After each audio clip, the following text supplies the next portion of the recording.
Ganyan. Ganyan ang teacher. Dapat malakas ang dating. Unang pasok pa lang, may dating na. Hindi ko na kailangan magsalita para magsitahimikan ng mga batang ito. Good morning, class. Let me introduce myself. Ako ang inyong bagong teacher.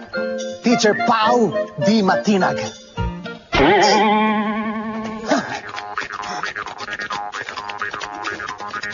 Kita niyo na? Unang tingin ko pa lang sa bata, natakot na. Katulad talaga ng mga videos na ito. Unang tingin niyo pa lang, matatakot na kayo.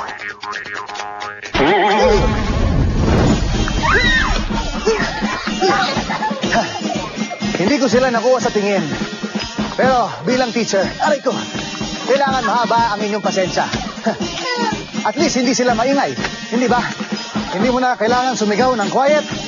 Pero para kami mga abnormal dito, mag-ingay na lang kayo! Mag-ingay na lang kayo! At sakit-sakit ka ng buka ko! Mag-ingay kayo! Mag-ingay kayo! Aray ko! Aray ko! Sa classroom, dapat ang mga bata ay ginagawa natin busy. Isa sa pwede lang pagkaabalahan ay ang pagdodrawing. Ito ay nakakatulong sa kanila para maging creative and productive. Tingnan natin. Itong bata na. Halika, Iga. Oh, wow! Ang ganda naman ito! Sino ito? Kayo po, teacher. Ganda po ba? Ako to? Apo, kayo po. Sana dinrawing mo na lang yung mga pasemplang-semplang ng mga videos na ito. Tata, lalaki kang suwain! Upo! Kita nyo naman, sabi ko sa inyo, ang mga bata ay kailangan maging abala lang para sila ay maging productive at creative. Kita nyo na ang nagawa ko? Ang tatahimik nila, hindi ba? Di ba, kids? Kids? Mga batang mga demonyo ito. Pinapangako ko sa inyo, mga 12 anyos, nasa kulungan na kayo lahat. Sabi nga nila, all work and no play makes Juan a dull boy. Kaya kailangan ng mga bata ay binibigyan natin ng oras para makapaglaro at makapag-enjoy katulad niyan. Di ba? Mas tahimik pa nga sila ngayon dahil sila ay masaya. Teacher, pwede po tayo maglaro na Hershey. Oh, kita napakakalmadong bata. Of course! Asan ang horsey natin?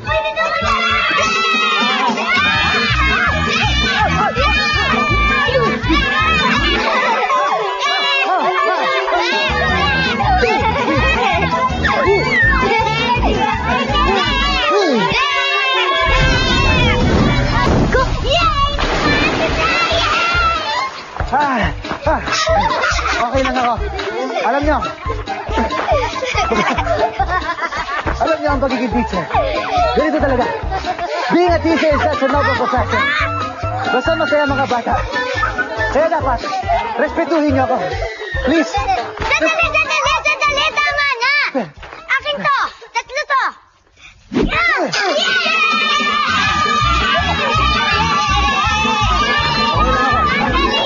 Okay lang ako mga bata. Ganyan ko kayo kamahalaan.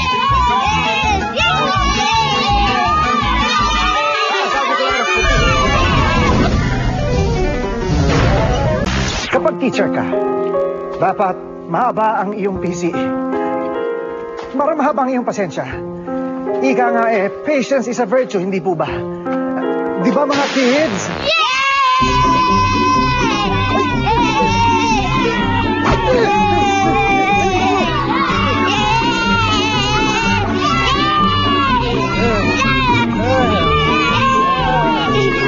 Aray ko.